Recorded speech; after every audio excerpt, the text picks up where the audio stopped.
Hello, friends. Welcome to ThinkerViews podcasts, where we share our book reviews with you. There are so many reasons that lead us to the worlds of books: education, entertainment, escape, etc. But the books also are one of the best tools to inspire introspection, especially when we read works that serve as almost analytical history of time passing, generations moving, and history forming. Sir V S Naipaul is a very famous writer, a Nobel laureate, who has won many other awards. Here at ThinkerViews we have shared our reviews on quite a few of his books in posts that cover reading and writing, the Miguel Street, the suffrage of Elvira, the mystic Monsieur.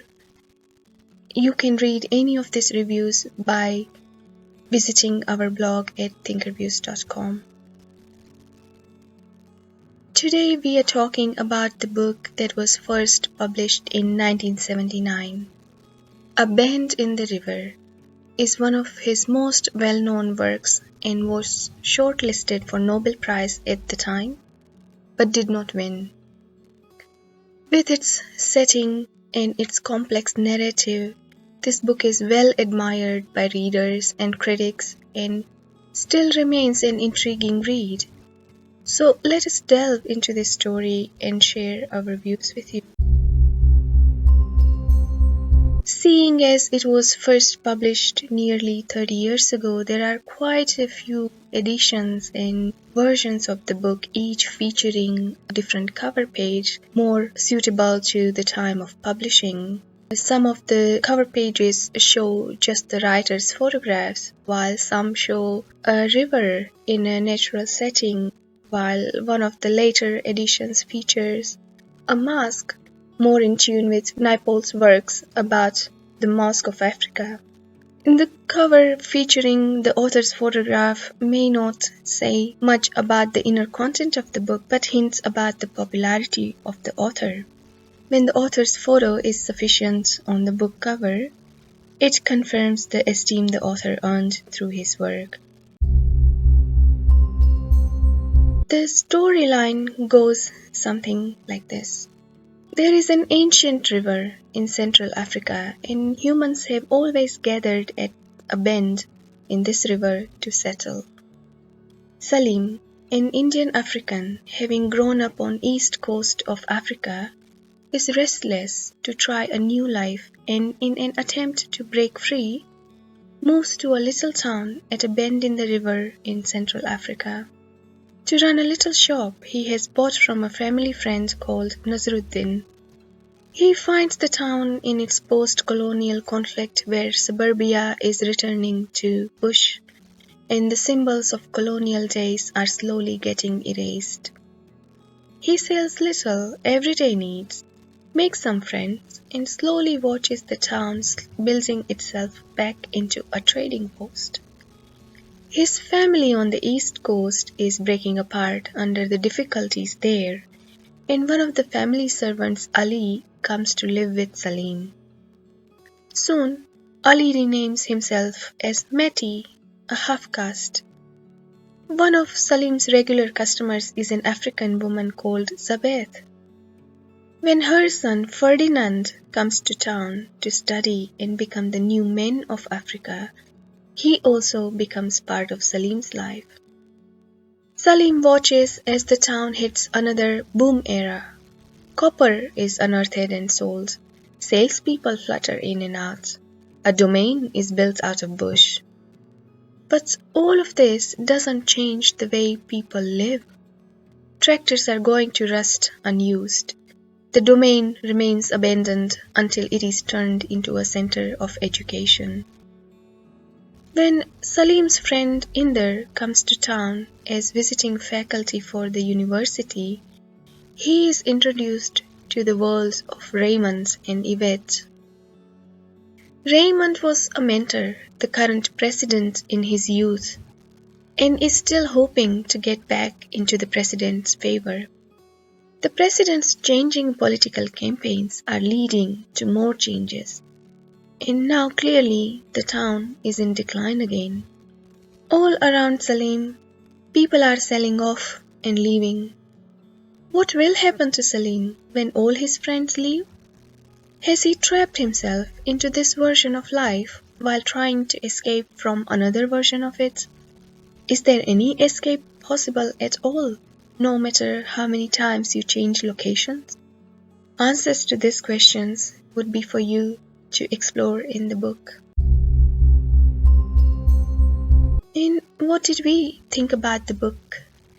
The book starts with following lines.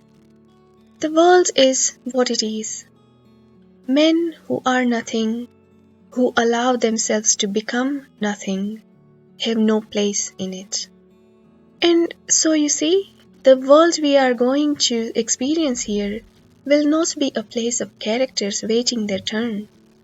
Instead, it is the world of characters desperately trying to change things, change the course of their lives, make their fortunes, but only to find that there will always be forces around them that are outside their controls, and no amount of wishful thinking will make anything better.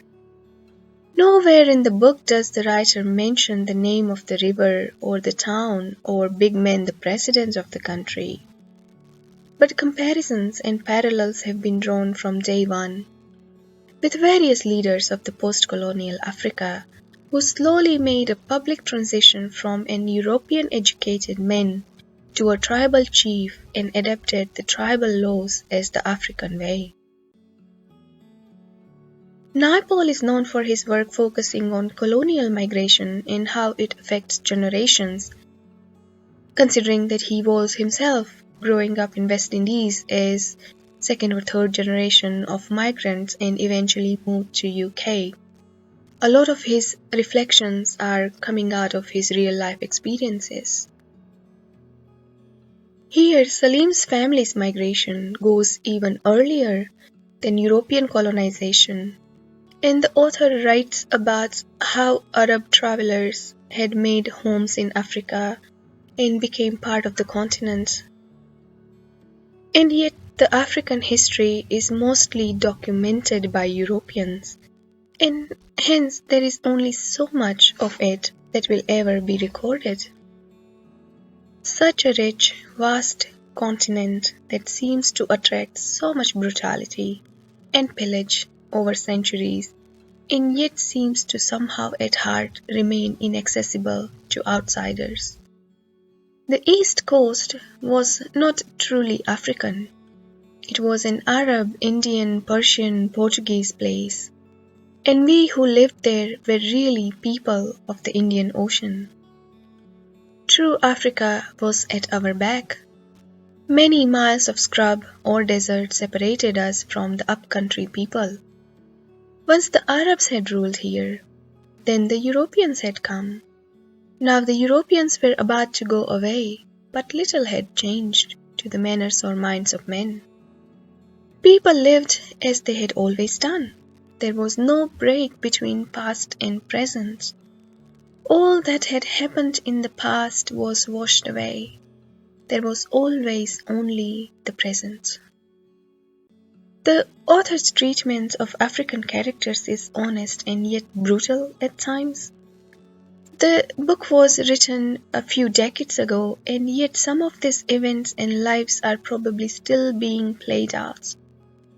While Salim's character is well formed with all his prejudices, flaws and strengths, like a lot of other works by V S Naipaul, there are hardly any women characters that will stand the scrutiny of a modern reader.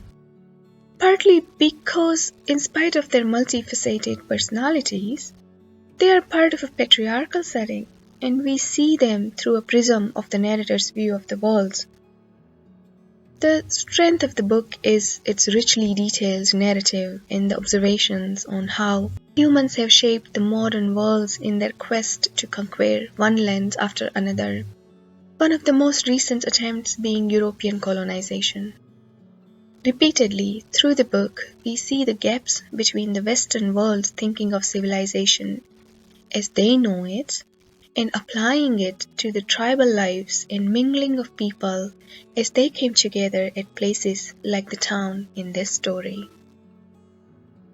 How trying to build museums to display household heritage of various peoples cannot lead to building of histories in entirety when it comes to something as complex as Africa.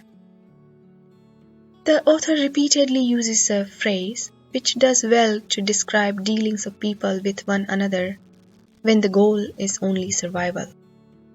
It is not that there is no right and wrong here. There is no right. We none of us had certainties of any kind. Without always knowing what we were doing, we were continuously adjusting to the arbitrariness by which we were surrounded. In the end, we all had to survive. Through Salim's eyes, who is considered an outsider himself in this town, we see the town's build-ups and declines with the tides in the river. How, in spite of all the efforts towards building a different way of life and enjoyment of advancements in facilities and novelties for a little while, there is always a cycle of destruction following a cycle of build-up. The author slightly alters the mottos of the town to show us what he calls the mask of Africa, as well as African rage. A few sentences that bring to the limelight the core of the book are, "This piece of earth, how many changes had come to it?